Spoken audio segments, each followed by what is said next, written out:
Yeah, I'm going to log in myself. I'll fix it. Hello, do you guys hear me online? Yeah. Yes, François, oui. OK, bon. OK. Good. Ça va bien tout le monde? Yes, sir. OK. Qui va être ici demain pour faire dans le blitz pour la baisse de prix? OK. Most of you are going to be here. C'est bon. OK. On va parler de baisser le prix. I shall. Yes, you shall. Perfect. OK. Guys, je vais vous demander une question. Qui ici a déjà passé par un marché d'acheteurs autre que moi? Il y en a 2, 3, 4. OK. Marché d'acheteurs, le marché que vous êtes présentement, c'est un marché de vendeurs. OK. Est-ce qu'il y en a ici qui ont des listings qui ne sont pas vendus depuis 30 jours? OK, tout le monde. 60 jours. Une? OK. Qu'est-ce qu'il faut faire? Si ça prend plus que 3 semaines et que la propriété n'est pas vendue, peu importe quel marché d'acheteurs, vendeurs ou balancé, votre problème, c'est quoi? C'est le prix. Est-ce que ça va s'améliorer? Non. Pourquoi? Parce que les taux ont déjà monté et ils vont continuer à monter. Il y a encore une autre augmentation, fort probablement au mois de novembre. Okay? Donc, est-ce que c'est des taux élevés? Qui trouve que c'est des taux élevés? Okay, baissez votre main, c'est pas élevé. C'est encore très bas. Historiquement, si on parle de l'histoire, c'est très bas. Okay? Dans les années 80, c'était 22 %. Oui, mais Ben voilà, et c'est là qu'il faut que je vous explique quelque chose, d'accord? C'est là où est-ce qu'il faut très bon. Est-ce que tout le monde a compris qu'est-ce qu'elle dit? Elle dit les maisons, ça ne se vendait pas à 500 000. C'est vrai. C'est là le problème. C'est que c'est ça que ça a créé. Ça a créé que à chaque fois qu'on baissait les taux d'intérêt, qu'est-ce qui montait? Les prix. Qu'est-ce qui va arriver lorsque on veut ralentir l'augmentation des prix? Il va falloir qu'on augmente les taux d'intérêt. Si on augmente les taux d'intérêt, les prix vont baisser. Ils vont baisser. D'une manière ou d'une autre. Est-ce que quelqu'un a lu qu'est-ce qui s'est passé à Toronto il y a à peu près 3 semaines? Il y a 3 semaines, ils ont sorti les chiffres à Toronto et Toronto, il y a eu une augmentation, je pense que c'était au mois d'août, une augmentation de 11 % des transactions. Pensez-vous que la Banque du Canada était heureuse d'entendre ça, que la plus grande ville, il y a une augmentation de la demande?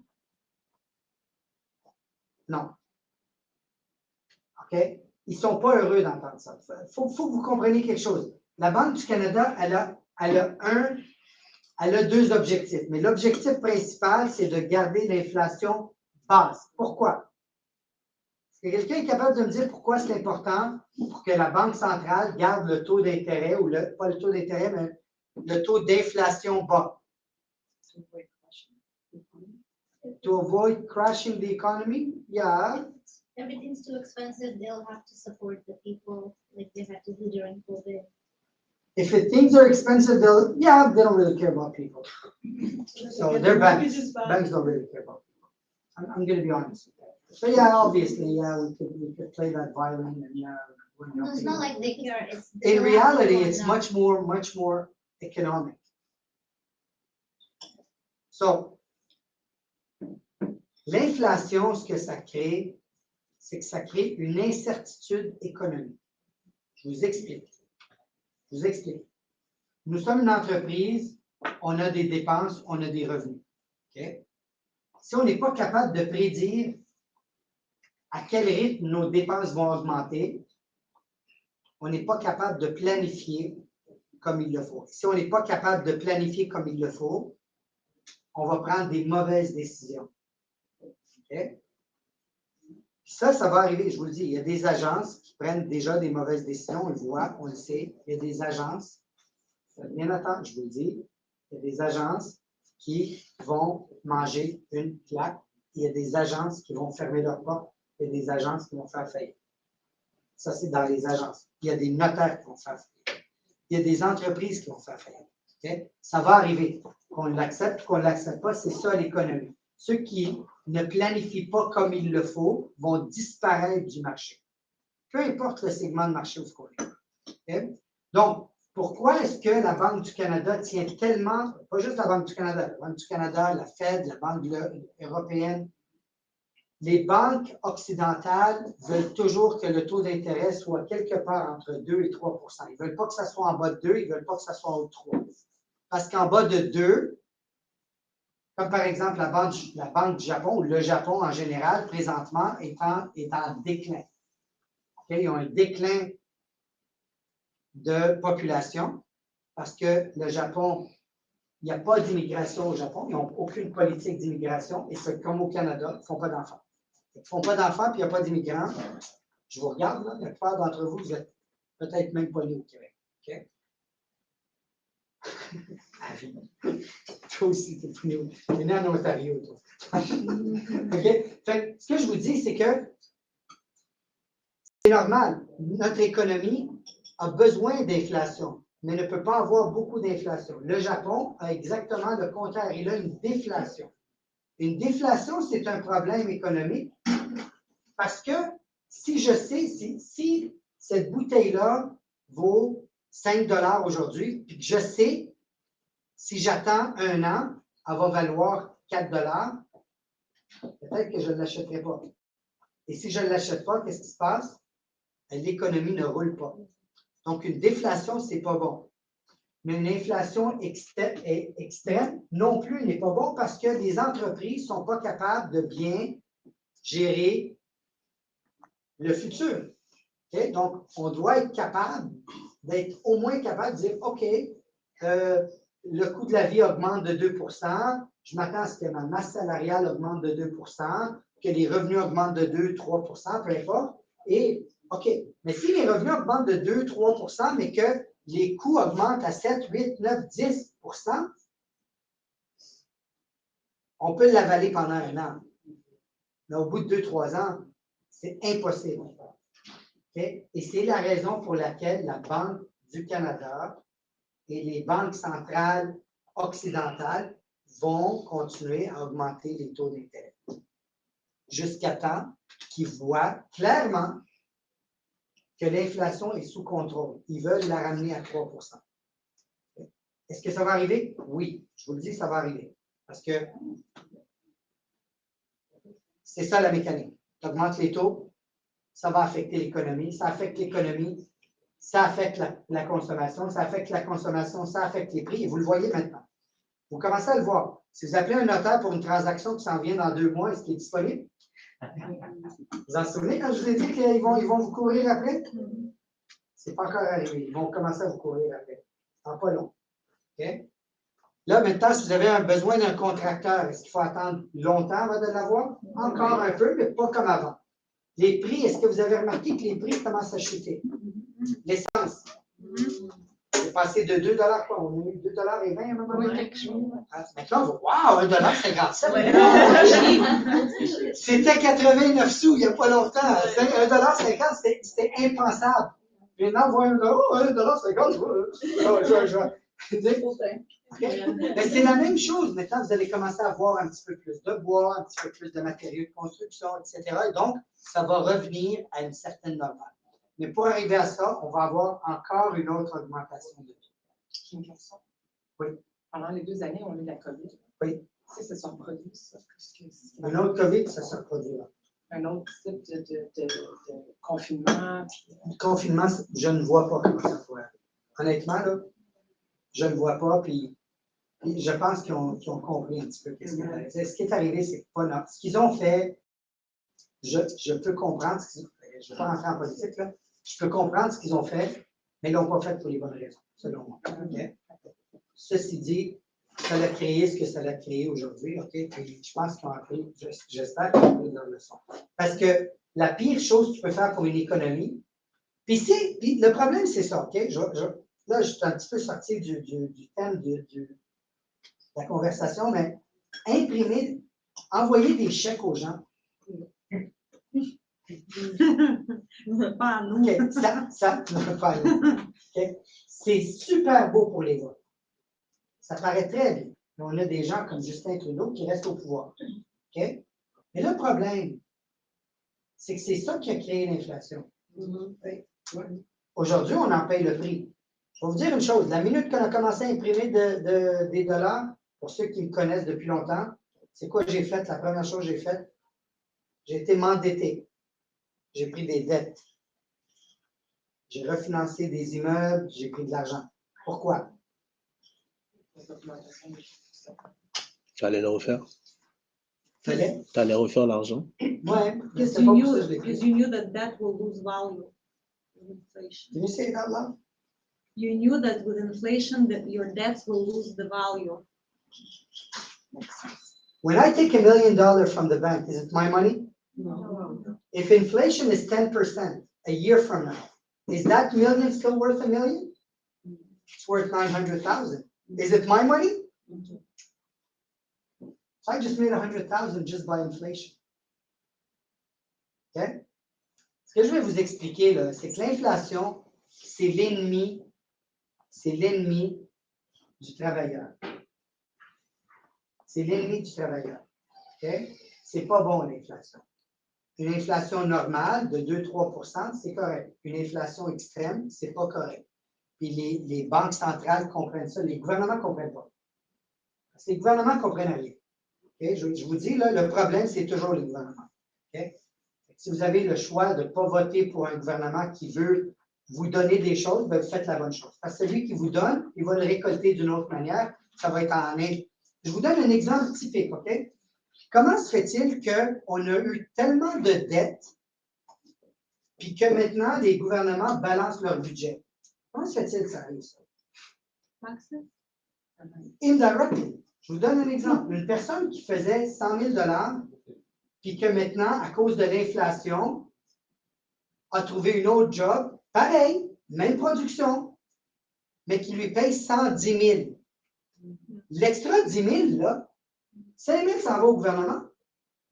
Est-ce que vraiment il s'est enrichi de 10 000? Non. Non. Est-ce qu'il peut acheter plus de choses parce qu'il a fait 110 000?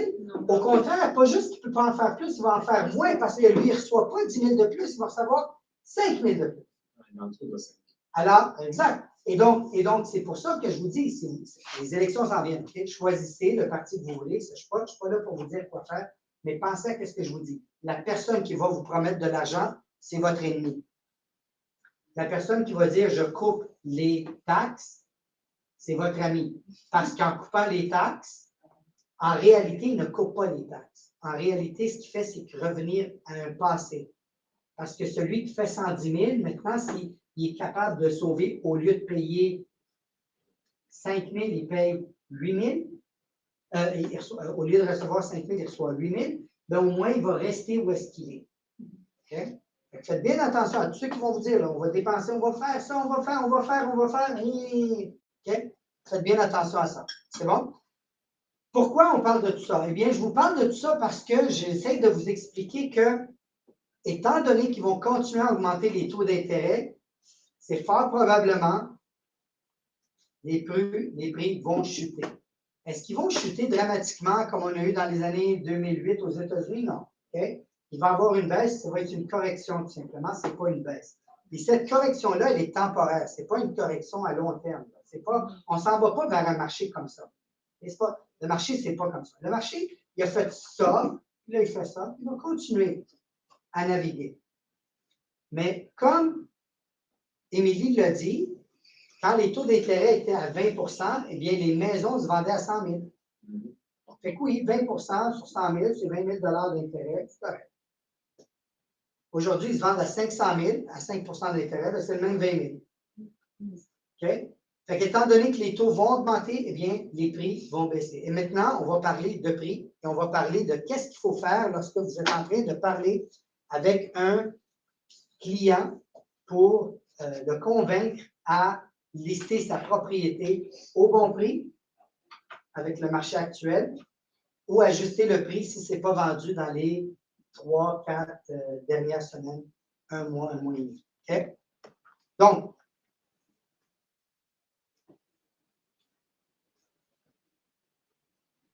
une des questions, je vais vous donner des questions que vous pouvez commencer à écrire, puis ça, c'est des questions lorsque la personne est un petit peu une personne qui résiste. Parce que je vais vous dire de quoi. Il y a des acheteurs et des vendeurs. La minute que les taux d'intérêt bougent, savez-vous qui réagit le plus vite? Les acheteurs sont immédiats.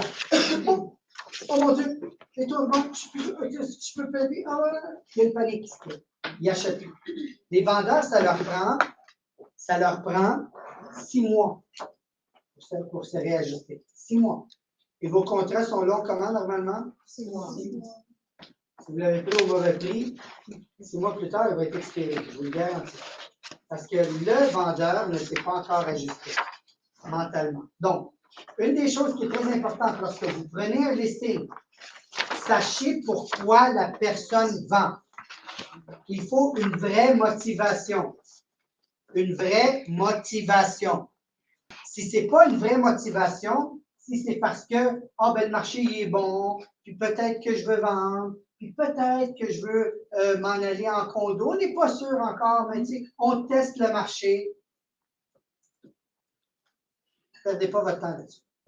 Okay? Ça, c'est des gens qui sont en train d'aller à la pêche, puis peut-être que je vais être capable d'aller chercher un 15, 20, 30 000, 50 000 de plus que mon rêve. Okay? Assurez-vous que c'est des gens qui ont une raison de vendre. Okay? Une vraie raison de vendre. Pourquoi est-ce que vous vendez, monsieur le vendeur? Ce n'est pas compliqué. Je déménage à Québec. Pourquoi vous déménagez à Québec? Parce que mes 2 enfants restent à Québec. Là, j'ai mes petits-enfants qui restent là. OK.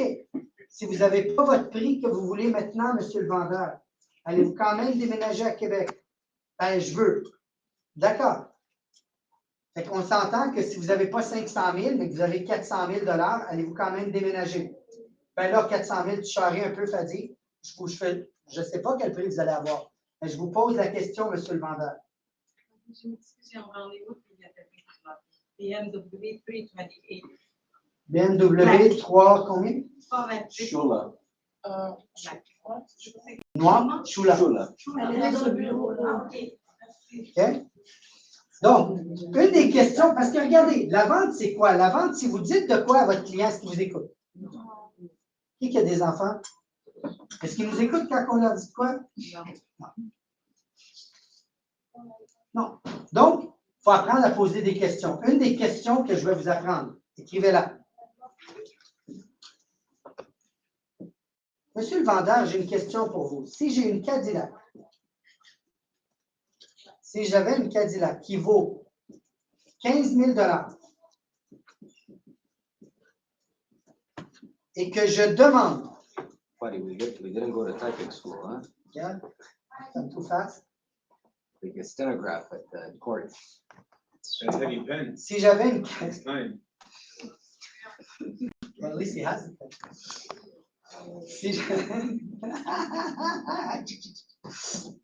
Si j'avais une Cadillac qui valait 15 000 regardez bien, faites bien attention. Je vais vous donner des petits trucs, OK? Mettez 3 petits points après le 15 000. Ça veut dire quoi, ça? Pause. Chill, relax. Monsieur le vendeur, si j'avais une Cadillac qui vaut 15 000 let it sink in. Yeah, don't say dot. No, don't. You could say it in your mind. Okay? Mais que je demandais 25 000 dot.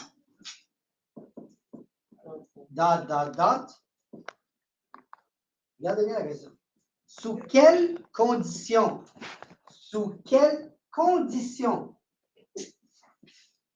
se vendrait-elle? Est-ce que vous lui dites que sa maison ne vaut pas ça? Est-ce que vous lui dites qu'elle va se vendre? Ou qu'elle ne se vendra pas? Qu'est-ce que vous êtes en train de faire? C'est une demande. Vous êtes en train de poser une question ouverte qui l'oblige à faire quoi? Réfléchir. À réfléchir. Et si vous apprenez à vous la fermer, parce que beaucoup de vendeurs, vous n'êtes pas capable de vous la fermer, si vous apprenez à vous la fermer, la regarder, puis écouter la réponse, vous allez comprendre comment son cerveau fonctionne. Et là, vous allez comprendre si c'est une personne analytique, si c'est une personne aimable, si c'est une personne dirigeante, si c'est une personne expressive ou si c'est une personne imbécile. Vous allez le voir. En posant des questions comme ça, vous faites réfléchir les gens et vous faites parler les gens. OK? Là, ils vont peut-être vous répondre. Qu'est-ce qu'ils pourraient vous répondre? Qui veut jouer avec ça? Qu'est-ce qu'ils pourraient vous répondre? There might be someone to pay 25K because mine has red leather seats. Could they say that? Yeah. What else could they say? Mais la mienne, c'est un modèle rare sur le marché. It's a great car. Ils peuvent te dire ça? Rappelez-vous de vos questions parce que je vais revenir à chacun. Oui. Serious buyer will come and negotiate down the price. If You you could want. definitely say that. Yes. Mine used to belong to Elvis. Mine belongs to Elvis. Okay. So these are 4 answers. So let me answer each one of them. La meilleure manière de répondre à une objection, c'est quoi? La première chose qu'il faut faire, c'est faire quoi? Répétez ça. Et se mettre en accord avec lui. Oh, appartenir à Elvis. Wow, c'est vraiment bon. Effectivement. Si la voiture de Elvis vaut 15 000 qu'est-ce que j'ai fait? Je suis revenu à sa question. 15 000. Reconditionne. J'ai reconditionné sa propre réponse. C'était Elvis Gratton pour Elvis C'est Presley. Elvis Just Gratton, don't il be est cruel, président. okay? You answer. No, don't be cruel when you do it. Okay, no, be nice. Say, okay, yeah, no, it makes sense. So because let's say that car, that car belongs to Elvis, and it's worth 15,000, right? And you're listing it for 25,000. Okay, so l'autre question que tu m'as dit, c'était sérieux, le sérieux, la personne qui est sérieuse, c'est quoi l'autre? Non, c'était les Leather seats. Red leather seats. Ok, le même principe. Crocodile. Crocodile red seats. Et fait que, okay, well, it makes sense. So let me ask you the question in another way. Let's say it's worth 25,000 because of these seats, Absolutely. but the person still wants 45. In 45. what conditions would it sell? See, I changed the numbers now. He wants to play that game, I'll play that game. Okay. The red leather seats, crocodile seats. I didn't know there was red crocodile. Oh, you paint Only in them. LA. Painted? Okay. So, Like the lubes, the bar. you painted. Okay? Don't say, oh, Ted, you know what? I never thought of that. Let's play. Let's have fun. So what if that's worth 25,000, but that seller wants 45,000? Under which conditions can he sell it? See now, you're not in disagreement with him. You're just making him think again. Okay? Toi, c'était quoi? Moi, j'ai dit c'est rare. Ah, la même chose. C'est un ok. modèle rare. C'est un modèle rare. Si ce modèle rare-là vaut, tu as raison, j'ai pas pensé à ça. Si le modèle rare vaut 25 000 puis que la personne demande 50 000, sous quelles conditions qu'elle va se vendre? Voyez-vous, la manière qu'on parle, on veut avoir une réponse parce que des fois, ils vont vous dire n'importe quoi. Crocodile seats, this, that. Okay? Mais l'important, c'est de les remettre sous la vraie question. Pour pas qu'ils donnent des excuses de sortir. Okay? Si l'acheteur sérieux, est sérieux, vient, il va négocier, on va négocier jusqu'à 20 000. Et si c'est 15 000 il va négocier à 10 000. C'est quoi? Madame Alina, 100% raison, si j'ai bien compris que si c'est 25 000, il pourrait peut-être négocier à 20 000. Puis toi, tu serais d'accord à le vendre à 20 000? Oh, oui. Je vais avoir 5 000 de concession. Okay? Okay. Puis tu me dis que si c'est 15 000, Sorry, guys, sorry. Anybody has a white Audi truck? Vraiment. Oui, est-ce que tu peux juste venir Ouais. Sorry, c'est bon. So, si c'est, mais tu me dis aussi que si c'est 15 000, ils vont vouloir négocier à 10 000. Oui, oui. Et puis ça, c'est la pire chose qu'on peut faire, n'est-ce pas? Oui. On ne veut pas baisser à 10 000. Non. OK. Je te pose une question, madame. S'il y a 5 voitures en vente, une à 25 000, l'autre à 18 000, l'autre à 15 000 et l'autre à 10 000 et une dernière à 15 000. Honnêtement, c'est laquelle que tu vas aller voir? Moins cher. Celle à 10 000? Oui. OK. Puis s'il y a 100 personnes qui cherchent une Cadillac, combien de personnes vont se présenter à cette 10 000-là? 100. Est-ce que tu penses qu'ils vont tout offrir 10 000? Ou 5 000, comme tu disais, qu'ils vont négocier? Qu'ils vont négocier à 5 000? Donc, il va y avoir beaucoup d'acheteurs. Et qu'est-ce qui se passe quand il y a beaucoup plus d'acheteurs que d'offres? Le prix monte. Mais est-ce qu'il va monter plus que 15 000 selon toi? Il y en a deux autres en vente à 15 000. Pourquoi il augmenterait plus que 15 000? S'ils sont tous pareils, tu es d'accord avec moi? Oui. Ouais, mais ces sièges ne sont pas crocodiles rouges. Là. Oui, c'est ça. Elle, c'est des crocodiles verts. OK? Alors, vous voyez, la conversation qu'il faut avoir avec vos clients sur le prix, ce n'est pas leur fesser dessus et dire on va essayer de prix. Ça n'aide pas, ça. Un autre truc que je vais vous donner. Est-ce que tout le monde reçoit la PCQ? La PCQ envoie à toutes les semaines ou tous les quelques jours, je ne sais pas si c'est à tous les jours, à tous les jours? Lundi au vendredi. Lundi au vendredi, il envoie les nouvelles. Oui, tous les jours. Quand vous voyez des nouvelles par rapport au prix, par rapport à l'offre, par rapport à la demande, je vais vous trouver un petit truc. Vous ouvrez le petit lien, vous lisez rapidement, et c'est ce que vous voulez passer comme message. Excusez-moi. C'est sûr que c'est en début de check. OK? Et vous faites forward à votre client. Ce n'est pas vous qui parlez du marché, c'est les nouvelles qui parlent du marché. C'est des faits. Ce n'est pas moi, c'est des faits. Partagez-les pas tous les jours. Okay? Faites-les pas. OK? Mais partagez-les. Une fois, pas beaucoup, juste un article de temps en temps. Il est anglophone, tu y envoies en anglais. Il est francophone, tu y envoies en français. Clic. Moi, ce que je fais, c'est sur le téléphone, je l'ouvre sur le téléphone, puis je fais forward par texte, soit un lien. C'est quoi ça? Ah, on va l'ouvrir. Les prix.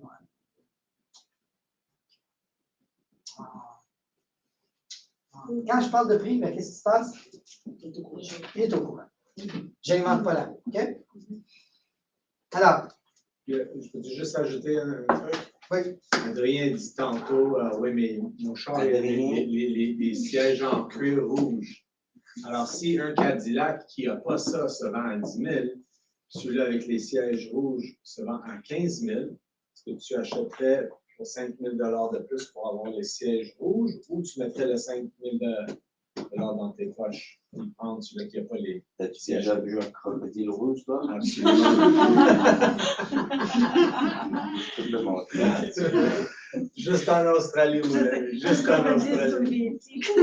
Alors, pour aider le client à répondre, il y a quand même une réponse à ce que je vous ai posé comme question. Mais tu lui demandes la question. Maintenant, tu lui donnes deux choix. Et savez-vous, qu'est-ce que je vous ai appris par rapport aux questions? Il y a trois types de questions. Ouvertes. Ouverte. Ça, c'est les quand, comment, où, pourquoi. Et ça, c'est la question. Okay? C'est une question ouverte. Ensuite, on a les questions de direction A ou B. Okay? Là, vous allez voir, ça, c'est une question A ou B. Okay? Et où, la dernière, c'est une réponse fermée. On veut un oui ou on veut un non. Okay? Donc, alors, une fois que tu as donné la réponse, tu dis OK, c'est très intéressant, parfait. On veut juste s'assurer qu'il a bien compris la question. Okay? Une fois qu'on a compris qu'il a compris la question, alors, il y a deux possibilités, monsieur le vendeur, qu'elle se vende. La première, c'est s'il n'y avait aucune autre Cadillac disponible. Dans votre cas, vous l'avez bien dit, c'est une Cadillac qui a appartenu à Elvis Presley. Non, Graton. Graton, avec des sièges rouge crocodile, il n'y en a pas. Il ne peut pas en avoir le deuxième sac là. Véritable, cuir véritable. Cuir véritable. Alors oui, c'est possible qu'elle se vende à 25 000. C'est une possibilité. Ou, s'il y avait quelque chose d'absolument unique qui pourrait faire en sorte qu'elle vaut 10 000 $ de plus que les autres Cadillac, comme elle a déjà appartenu à Elvis Graton. OK? Donc, c'est une possibilité. Est-ce que ça a du sens? Qu'est-ce que je vous dis, monsieur le vendeur? Absolument. Donc, OK. Et là, vous allez rentrer dans le prix. Là, c'est là où est-ce que vous allez commencer à lui poser des questions par rapport à sa propriété. Est-ce qu'elle est si... Il faut lui faire... faut lui faire dire, OK, en posant des questions, qu'il n'est pas unique, ça. Et tes voiles sont en rangée, Ils sont tous dedans. elle est unique. Il y a 18 maisons qui sont pareilles, là. Il n'y a rien d'unique là-dedans. OK? Mon cousin, à un moment donné, il m'a appelé il y a 6 ans. Il m'appelle, il dit, ah, Fadi, il dit, on veut vendre le condo puis acheter une maison. Tu restes encore sur la centième? Il dit, oui. Ah, j'ai jamais été chez lui. J'ai dit, OK. Il dit, ça vaut combien? J'ai donné le prix. Il dit, quand est-ce que tu en viens la voir? Je dis, pourquoi? Il dit, ben, tu ne veux pas venir voir la maison? Je dis, attends un peu là. Quand tu rentres, oui. Tu as à droite la cuisine, oui. Puis le salon en face, oui. Puis entre la cuisine, tu marches, puis il y a 2 chambres à coucher. Oui, je les connais. As-tu fait d'autres choses là-dedans? Non. OK, ça vaut ça. OK. Je n'ai jamais visité la maison. Je l'ai vendue sans la visiter. Okay? Mais ce que je vous dis, c'est que les maisons se ressemblent tous. On s'entend, là? Tu as 3 chambres à coucher, 2 salles de bain, là. Wow! OK? It's like, oui, mais moi, ma toiture est verte et pas rouge. OK, wow! OK? So, il n'y a rien vraiment qui va vous amener en sorte de croire qu'il y a une grosse différence. Et c'est là où est-ce qu'il faut être clair avec le client. Alors, est-ce que vous avez... OK, fait que là, c'est là que vous allez poser des questions. Est-ce que je vous ai montré des propriétés similaires à la vôtre qui sont vendues sur le marché? Oui, parce que vous les avez amenés, les 3 comparables. OK? Alors, les acheteurs ont d'autres choix, n'est-ce pas? Ça, parce que quand vous voyez le client, vous êtes supposé montrer les comparables vendus et les comparables aussi en vente. Il faut que votre client comprenne qu'il n'est pas seul. Et si vous utilisez le VIP package qu'on a bâti pour vous, il y a une des places qui vous montre quoi? La petite tarte, là. La belle tarte. Elle vous montre quoi, elle? Elle vous montre qu'il y a ça en vente. Oui. Il y a ça qui s'est vendu. OK? Il y en a ça qui ont expiré, les autres ont complètement sorti du marché. C'est quoi la quatrième? En vente, vendu, expiré. 3 ou 4. OK? Pourquoi qu'on fait cette carte, cette carte-là? C'est qu'elle donne une idée claire qui n'est pas le seul. Et quand tu lui montres des propriétés similaires qui sont en vente, elle n'est plus autant unique qu'il pensait. Là. OK? Pourquoi pensez-vous que le vendeur pense que sa maison est unique? C'est émotionnel. C'est émotionnel. C'est juste ça. Ses enfants ont grandi là, c'est émotionnel plus que d'autres choses. Okay? Alors, n'est-ce pas? Là, vous attendez une réponse. Oui, effectivement, tu m'as montré ça. Alors, je vais vous envoyer tout ça. Vous n'êtes pas obligé de continuer. Je voulais juste la première question que je voulais vous écrire, là, parce que c'est important de comprendre, c'est où est-ce que vous mettez des pauses. Alors, le seul problème est, est-ce que vos extras que vous avez faits à la maison sont si incroyables et uniques? Tant qu'ils vous disent, là, on a refait la cuisine, est-ce que c'est incroyable de changer une cuisine? Non, Est-ce que c'est unique? ça a valeur économique, c'est une valeur. Mais les comptes, faites bien attention. Une des choses, quand vous faites, on a sauté une étape qui est importante. La préqualification, qu'est-ce qu'elle vous dit? Un des points à la préqualification, c'est quoi? C'est vous voulez savoir le prix, n'est-ce pas? Si le prix, si vous donne un prix de 550 000, puis que vous regardez vite des comparables, puis ça vaut 550 000 plus ou moins, 575, 525, 600 000, on n'est pas loin. Parfait. Et si vous donne 700, 800 000, c'est quoi vous êtes supposé faire une fois que vous avez pris votre 5-10 minutes, vous avez fait la préqualification. Après la préqualification, vous avez regardé vite qu'est-ce que ça valait. Puis là, le prix qui demande, c'est un prix ici, puis toutes les autres sont vendus ici. C'est quoi qu'on doit faire? On doit faire la précal 2. Puis dans la précal 2, c'est quoi qui dit? C'est quoi le plus de prix que vous avez accepté?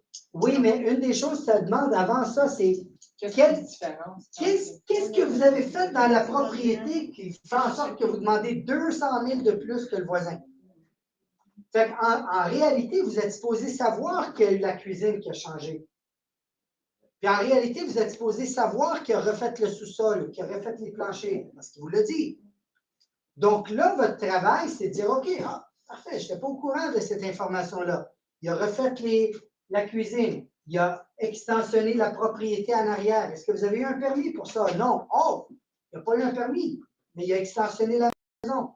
Je ne veux pas entrer dans la légalité. Ce que je veux vous dire, c'est que la ville n'est pas au courant de l'extension. Ça veut dire que les pieds carrés que vous voyez dans l'évaluation de la ville ne tiennent pas en compte des pieds carrés qu'il a ajoutés. Donc, il faut peut-être ajuster les pieds carrés maintenant. Fait que là, une fois qu'on a regardé et qu'on a eu cette conversation-là, eh bien là, on amène des propriétés comparables. Comparables, ça veut dire que la cuisine, elle doit être faite. Si elle n'est pas faite, bien, vous ajustez, puis vous voyez dans votre VIP package, il y a une place qu'on vous dit l'état de la maison. Est-ce qu'elle est en piteux état, elle est en bon état, elle est en excellent état? Eh bien, il y a un ajustement qui se fait. Fait que je regarde, lui, il me parle d'une maison flambant neuf, tout a été refait. Puis les trois comparables, malheureusement, c'est des vieilles maisons qui n'ont pas été rénovées. Bien, ajustez ça. Est-ce que ça vaut 200 000? Peut-être. Si on est dans des secteurs où les maisons se vendent à 1 million, 1,5 million, 200 000, ce n'est pas grand-chose. Mais si on est dans un secteur des maisons qui se vendent à 300 000, celle-là, il demande 800 000, même si on fait toutes les réparations qu'il faut, à un moment donné, ça ne vaut pas ça. Là. Fait qu'il faut faire bien attention quand on va voir le client, nos comparables doivent refléter la réalité de sa maison pour pas qu'il te sorte une connerie comme ben, regarde ma cuisine. Bien sûr, elle aussi, la cuisine, elle a été refaite. N'est-ce pas, elle a été refaite? Oui, madame? Oui. Elle aussi. Ah, elle n'est plus aussi unique qu'elle l'a déjà été. Vous comprenez? Ça, c'est les types de conversations qu'il faut avoir là, avec le client. Alors, est-ce qu'il y a des extras si incroyables et uniques qui fait en sorte que vous êtes prêts? Vous êtes prêts. Parce que regardez une chose. Ce que vous ne voulez pas lui faire, OK, quand vous parlez de prix, là, il y a deux manières de parler de prix. On peut parler de son prix. On peut parler de son achat. C'est deux chapeaux complètement différents, ça. Voilà le chapeau. Il est beau ton chapeau. Okay? C'est deux chapeaux différents. Moi, quand un client s'astinait avec moi par rapport au prix, il était réticent. Je disais, regardez, on va oublier votre maison. On va dire qu'on l'a vendu vous voulez 700 000? Là? Je vous ai eu 700 000. C'est réglé. Vous avez vendu votre maison à 700 000. Maintenant, on va racheter une propriété. Et c'est là où est-ce que, quand vous faites votre listing presentation, vous le voyez, ça parle de ça. Si vous étiez acheteur, on parle en tant qu'acheteur, on ne lui parle pas en tant que vendeur. Et à la fin de tout le script, ça dit ne feriez-vous pas la même chose que tous les autres acheteurs? Eh bien, voilà. Okay? Donc, si on revient à l'achat, on dit OK. Alors, le seul problème est est-ce que vos extras sont si incroyables et uniques pour que quelqu'un soit prêt à payer 700 000 de plus ou 200 000 de plus lorsqu'ils peuvent acheter celle au bout de la rue, celle-ci ou celle-ci à 500 000 et la mettre à leur goût avec le 200 000 Quand vous parlez de prix, c'est émotionnel. Donc, c'est sûr et certain que là, vous parlez de leur portefeuille. Parce qu'ils s'imaginent un montant, eux autres. Voyez-vous, ils vivent dans un rêve. Ils vivent dans un rêve qui parle de montant. Ils ont rêvé à ça. Ils ont dit, wow, je vais vendre ça à 1 million. Je vais payer mon hypothèque de 50 000. Il me reste 950 000. Je suis riche. Je suis riche. Là, je vais acheter une autre maison. Puis là, celle qu'ils ont acheté, bien sûr, elle ne vaut rien. Je vais acheter le condo de 700 000 à 600 000. C'est ça. Ils sont dans un rêve. Okay? Ils sont en illusion. Et je vais avoir un autre 300 000 dans mon compte. Wow, je vais vivre comme un roi. En réalité, ta maison, elle vaut 750 000. Puis celle que tu veux acheter, elle vaut 750 000. Ça, c'est la réalité. Okay? Fait qu'il n'y a pas de 300 000. Il n'existe pas de 300 000. Que tu t'imagines. Mais on ne peut pas lui dire ça. Si on lui dit ça, je vous garantis une chose. Vous allez sortir sans contrat. Ça, je peux vous le garantir. OK? Donc, c'est là où est-ce que votre force devrait être capable de lui faire dire ces choses-là. De poser les questions pour que lui dise les réponses. Je vous dis, je vais vous donner un truc. Il ne vous le dira pas comme vous voulez l'entendre. Et c'est là où est-ce que vous devez être en accord avec ce qu'il dit. Vous êtes en accord avec ce qu'il dit et vous reposez la question d'une autre manière en mettant ces mots là-dedans.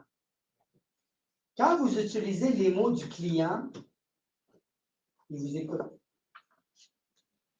Okay? Il y a eu une étude qui a été faite sur qui a travaillé dans la restauration ici? Okay? Serveur? Est-ce que quelqu'un était? OK, serveur? OK. Il y a un truc qui a été fait, il y a eu une étude aux États-Unis sur des serveurs de même type de restaurant. Ils ont choisi 2-3 types de restaurants et un des restaurants, ben, le serveur disait, chaque fois que le client prenait un choix, il lui disait « Excellent choix, monsieur ». Passe à l'autre, « Excellent choix, madame ». Okay? Moi, je prends rien. Excellent. Excellent choix. Le deuxième restaurant, il répétait la commande. 2-3 mots. Par exemple, je veux avoir un filet mignon. Ah, un filet mignon. Excellent choix. Comment vous l'aimeriez l'avoir? Il répétait les mots du client. Ces gens-là ont eu en moyenne 7% de plus de tips que celui qui disait que c'était un excellent choix. Juste en répétant des mots de client. Quand vous répétez les mots du client ou vous paraphrasez ce qu'il vous dit, il sent que c'est une conversation que vous êtes en train de l'écouter. En réalité, quand vous le dites, par défaut, votre cerveau est en train d'écouter. Okay? Utilisez ça, vous allez voir, ça va fonctionner. Ça va vous aider. OK? OK? Alors, c'est là où est-ce qu'il faut commencer à prendre vos scripts le mieux, excuse-moi, le mieux possible. Je vais ici. OK, ça c'est quelque chose d'autre. Alors, c'est très important que vous commencez à comprendre et à prendre vos scripts. On en a quelques-uns, vous avez tous dans vos livres. Qui va venir ici demain pour le Blitz? La plupart, vous allez être là pour baisser le prix. Okay. Alors, apprenez vos scripts ce soir. Okay? On en a 3 pour vous, à la page 94, 80, jusqu'à 99. OK? Pratiquez-les. Si vous n'avez pas quelqu'un pour les pratiquer, prenez-vous quelqu'un ici pour les pratiquer. Choisissez un partner. Faites les 3 scripts. Un des trucs que je vais vous apprendre, que j'ai fait, c'est que je les écrivais. C'est dur un peu là, sur les mains, là, mais c'est un bon truc pour que vous appreniez. Parce que quand vous écrivez, vous êtes en train de, 1, utiliser votre main, 2, lire ce que vous écrivez. OK? Donc, ça imprime mieux dans votre cerveau. Et prenez-les demain et lisez-les à haute voix. Aujourd'hui, demain, faites-le. Je vais vous dire un truc. Je vais vous dire les vraies choses. Quand vous faites le blitz, quand vous allez être au blitz, vous allez ajuster les prix. Il y a des miracles qui vont se passer dans les semaines qui suivent. Les maisons vont se vendre. Vos maisons vont se vendre.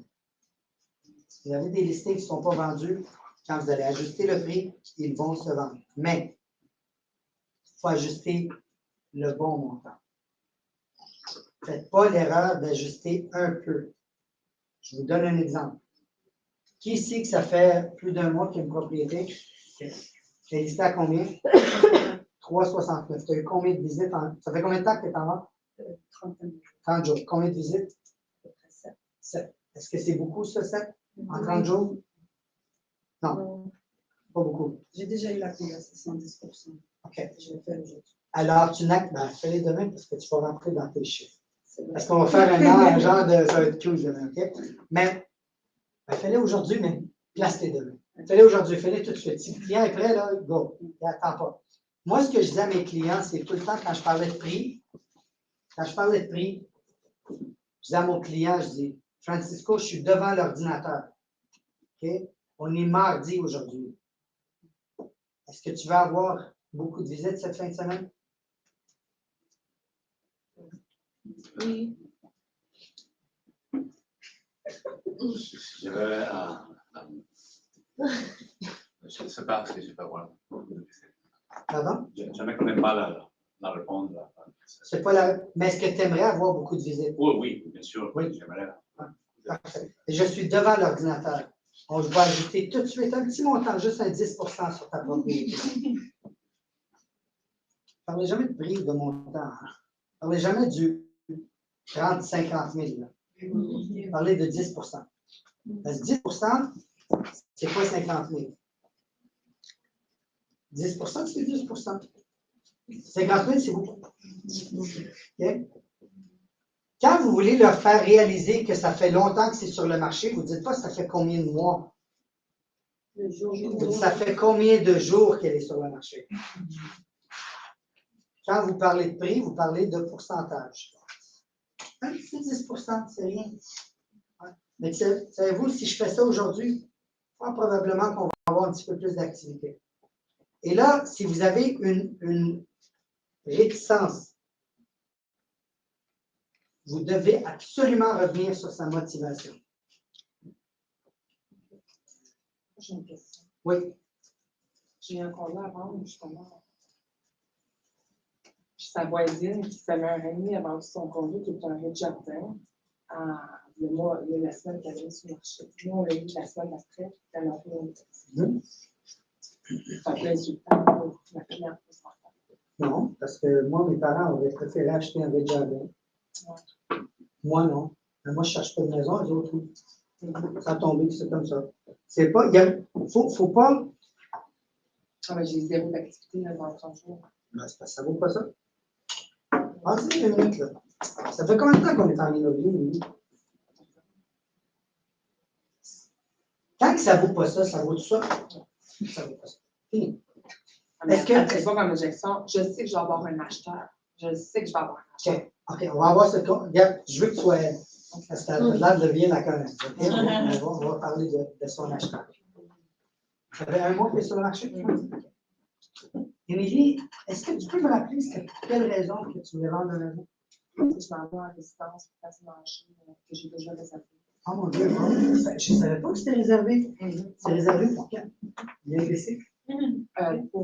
J'ai mis ça pour octobre, mais vu que je n'ai pas d'activité, j'ai retardé ça en novembre. OK. Puis selon toi, question comme ça, selon vous, si j'ai jamais pu, je me suis fait ramasser à un moment donné. Tu n'as pas le choix, tu vas te faire ramasser. Okay? Fait que, Madame Émilie, par curiosité, là, si j'ai aucun acheteur qui est même intéressé de visiter la maison d'ici le mois de novembre, on fait quoi? Je sais pas. Regardez ma réaction, regardez ce que je vais lui faire. Allez-y. Ben, je sais pas, là. Je reste confiante, là. Je reste positive. Je suis sûre que je vais avoir un acheteur. Moi aussi, je suis confiant comme vous. Mais je vous pose la question, s'il n'y a aucun acheteur qui vient chez vous jusqu'au mois de novembre, qui ne fait aucune offre, c'est quoi votre plan B? Est-ce que vous êtes prête à perdre la propriété que vous avez là, que vous avez réservée? Êtes-vous prête à la perdre? Ben non, en plus, mon ami est déjà rendu là. Oh mon Dieu, sérieux? Mm-hmm. Ah, là, je comprends. Là, c'est intéressant. Fait que, faisons la bonne chose. Je vais vous demander une question, Mme Émilie. Présentement, elle est à combien votre maison? C'est à 379. Ah, c'est pas grand-chose. Écoutez, on va ajuster le prix d'un petit 10 Petit 10 Selon moi, ça devrait aider la vente de votre maison. Puis, entre moi et vous, là, est-ce qu'il y a une hypothèque présentement sur la maison? Non. Bon. Si vous avez 300 000 dans vos poches ou 330 000 dans vos poches, qu'est-ce que ça va faire comme différence, honnêtement? Mes enfants vont avoir un acheteur. Oui, effectivement, mais imaginez si vous n'êtes pas capable de suivre votre amie, où est-ce qu'elle est rendue, puis vous n'êtes pas capable de trouver la maison que vous avez. Donc, vous avez un offre au mois de décembre, mais votre place est partie. Est-ce que vous allez être heureuse? Non. Est-ce que vos enfants vont être heureux? Bon. On va faire la bonne chose. Regardez, je suis devant l'ordinateur là. On va gagner les 3 prochains jours avant la fin de semaine. On va ajuster le prix maintenant. Je vais vous envoyer le papier après ça aussi. Vous donnez l'autorisation, n'est-ce pas? Mais là, c'était combien? 10%, là? Oui, je n'ai pas fait de maths dans ma tête, mais c'est un petit 10%. Okay. Regardez bien. Faites-la travailler. Au pire, elle va dire quoi? Elle va dire c'est 37. Ou vous allez lui dire c'est 37. Mais là, tu vois, je ne peux pas vendre moi 35 000 de moins cher. Ma voisine, elle a vendu à 365 000, puis c'est un rez-de-jardin. Ben, écoutez, il y avait un acheteur qui était assez fou pour payer ça, mais il n'a plus. Elle va là, c'est Mais C'est des fois, pas vrai. Des fois, on a de la chance. Ben, c'est qu'il y a eu un acheteur qui était assez fou. Où il cherchait ça? Il cherchait un rez-de-jardin, puis ça fait des mois qu'il cherche. Il est prêt à payer une prime. Mais vous, est-ce que vous avez un rez-de-jardin? Non. Bon, ben c'est ça. C'est peut-être pour ça qu'il n'est pas venu chez vous. Moi, mais je suis allée rez-de-chaussée quand même. Ah, mais c'est pas un rez-de-jardin. Mais j'ai des marches en plus. En plus, mon Dieu, ouais. Moi, ma mère, elle n'aimerait pas acheter ça. Parce qu'elle ne peut pas monter de marche. Ma mère, elle monte des marches tous les jours.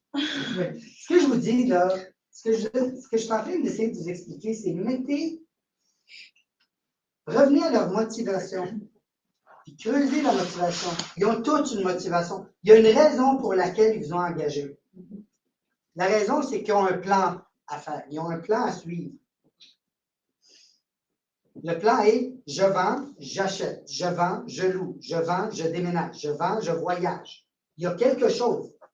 Il y a une motivation. En anglais, une motivation, c'est un motive to take an action. Fait qu'ils sont motivés, ils ont pris une motivation pour prendre une action. Votre travail, c'est de les amener vers l'action qu'ils veulent. Si vous ne les amenez pas où est-ce que vous voulez, où est-ce que les autres veulent aller, vous n'êtes pas en train de les servir. You're not helping them. When you're not listening to their needs, you're not helping them. A client that needs to move, he needs to move. Be the doctor. Be honest. When you go see a doctor, do you want to hear honesty or you want to hear crap? If you're sick, God forbids, do you want to know you're sick or you just want to guess and just take a Tylenol? You guys are doctors of real estate. You got to be transparent. You got to be honest. And you got to tell them. And you say, listen, let me ask you another question, Mrs. Seller. What if nobody pays you more than $300,000? Well, you just said 330. I understand. But what if no one wants to pay you more than 300,000? Do you still plan on selling and moving to this apartment? You need to have these conversations. The reality is she needs to move. And that's the place she wants to go because her friend is there. Who has older parents? How important are their friends and people that they're around? They're very important to them. My mom would never move away from the church by God knows how many miles. I don't care. I mean, I could give her paradise. And she'd, no, the church is too far. I can't do it. I don't go to church. She does. So every person has needs. And you got to respect those needs. C'est bon? Good. Est-ce que vous avez des questions? Oui. Ouais, moi, j'ai une question. Quand le client est un client intelligent qui est conscient de combien ça vaut, mais comme moi, je t'engage parce que je veux le côté qui est capable de négocier pour avoir plus de contrat à la fin. Ah, C'est oui. le Tu veux faire le roleplay? Du client qui veut que je négocie pour lui? Oui. Okay. Là, je t'ai parlé, puis là, dis-moi, toi. Moi, je t'ai engagé, c'était le meilleur négociateur. Ça Ça veut dire, on m'a référé à toi. Mm-hmm. Je sais que ça vaut 350 000, mais je sais que tu as des skills et tu peux m'avoir 370. Tu sais quoi? Premièrement, merci beaucoup, Carole. C'est vraiment apprécié ce que tu dis, là. Puis oui, j'aimerais beaucoup la vendre à 370, même à 380, même à 400 000. Carole, mon but à moi, j'ai 2 buts lorsque je vends ta maison. Est-ce que tu veux les prendre en note? Mon premier but, c'est de protéger ton équité, d'avoir le maximum que je peux amener comme argent selon ce que le marché est prêt à payer. Et 2, te protéger dans la transaction pour pas que tu aies de problème lors de la transaction du notaire et après le notaire. OK? Donc, on va parler de la première chose qui est importante pour moi. Mon premier but, c'est de protéger ton équité. Est-ce que je peux te poser une question, Carole? Oui. OK. Voyez-vous, je ne pose jamais de questions sans lui demander l'autorisation. Pourquoi? Parce que là, elle va être attentive à la question. Carole, ça fait combien de temps que la propriété est sur le marché? Combien de jours qu'elle est sur le marché? 2 semaines. Ça fait 14 jours qu'elle est sur le marché? 14 jours. 14 jours? Oui. Savez-vous combien de fois j'ai répété 14 jours? Je n'ai pas parlé de 2 semaines. OK? 14 jours, d'accord. C'est vrai, ça? Non. Ah oui. Ah, je pensais que tu me Premièrement, je ne l'aurais pas appelé pour ajuster le prix en 2 semaines. Là. Non, mais mettons que ce n'est OK, pas on un a- ajustement de prix. Non, quand tu ajustes le prix, c'est que ça fait au moins 21-30 jours qu'il est sur le marché, c'est ce que je vous ai dit. Oui, oui. Je n'ajuste pas le prix de la semaine qui suit. Là. OK? Fait qu'elle va me donner un nombre de jours qui est réaliste. Peut-être 30, 35, 40 jours. OK. Parfait. Alors, ça fait 40 jours qu'elle est sur le marché. Oui, c'est ça. En réalité, Carole, ça fait 48 jours. Parce que moi, je l'ai devant moi. OK? Tout le temps, ils vont sous-estimer combien de temps?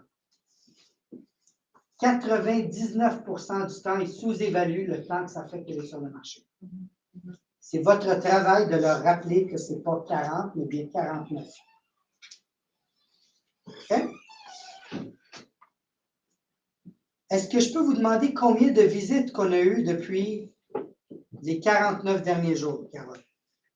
4. 4. D'accord. Effectivement, il y en a eu 4.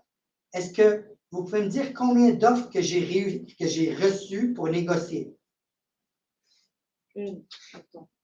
Une. D'accord. Vous vous en souvenez, c'était quoi le prix? Oui, c'est celui qui donnait 50 000 de moi.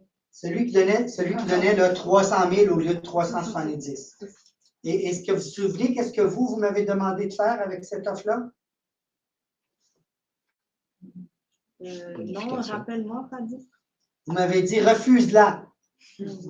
Savez-vous ce que je vous ai proposé? Est-ce que vous en souvenez? Qu'est-ce que je vous ai dit?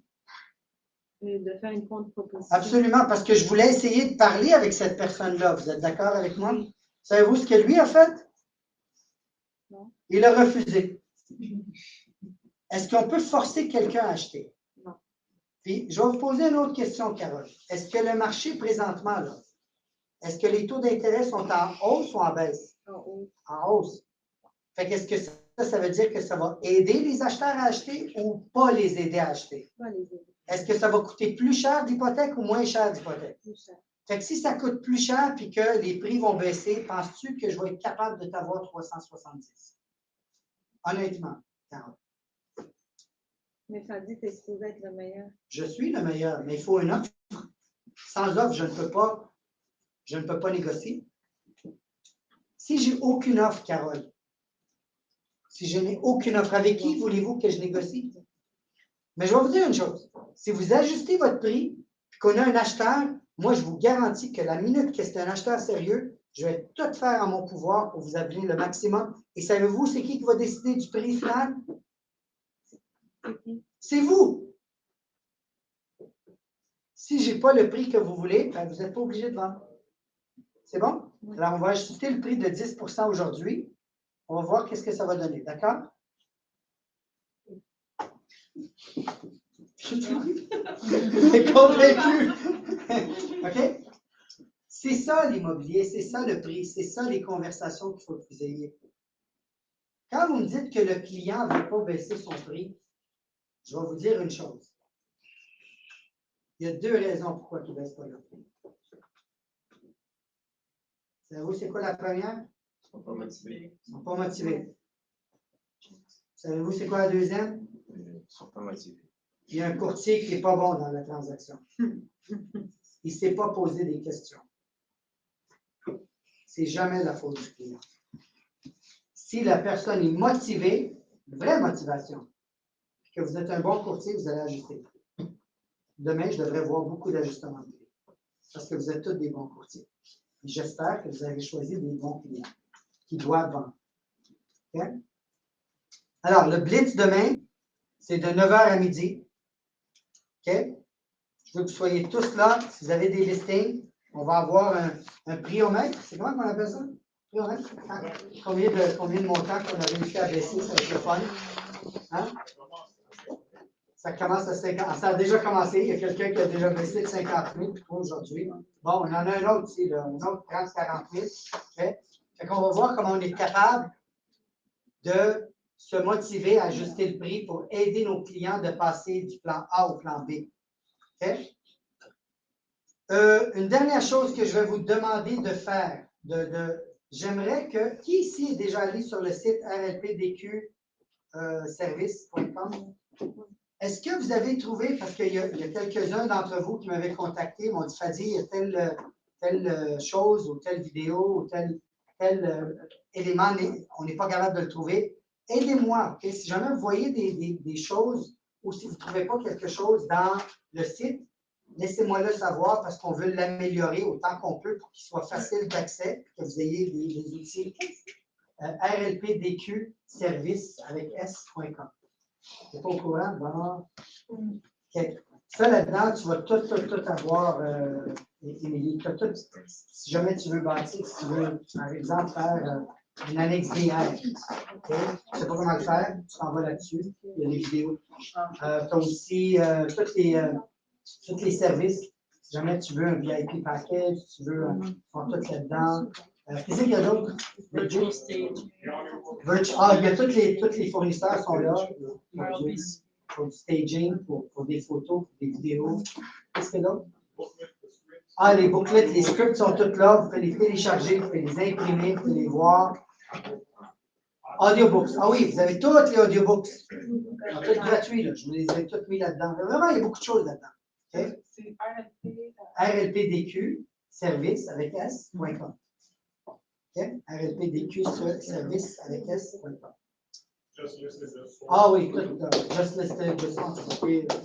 Fait qu'allez le voir, puis si vous avez du temps un petit peu de le regarder là-dedans, là, vous allez trouver pas mal de bonnes choses. Les VIP packages sont là, le dernier modèle. Je vais vous ajouter un nouveau VIP package pour les gens qui me le demandent tout le temps.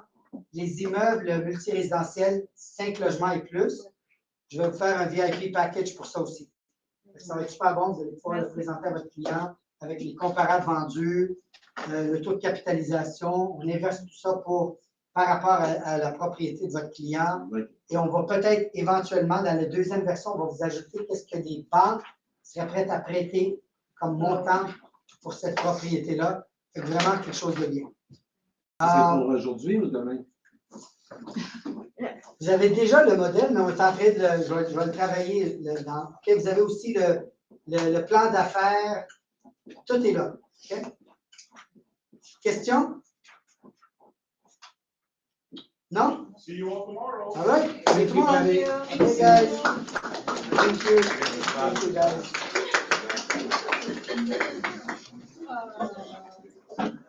On se voit?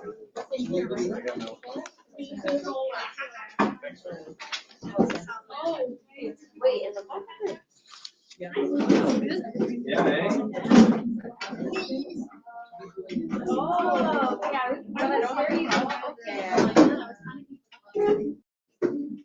The drama. I wanted to be there, but I don't see like my lesson. Yeah. You know, you need a listing that's there. The rest. I see. Now I know why you like that photo. That's not, like, I know there's a happy price and then right after. Gonna need more than a year, yeah, Yeah, but like, the asking price is not. Getting better.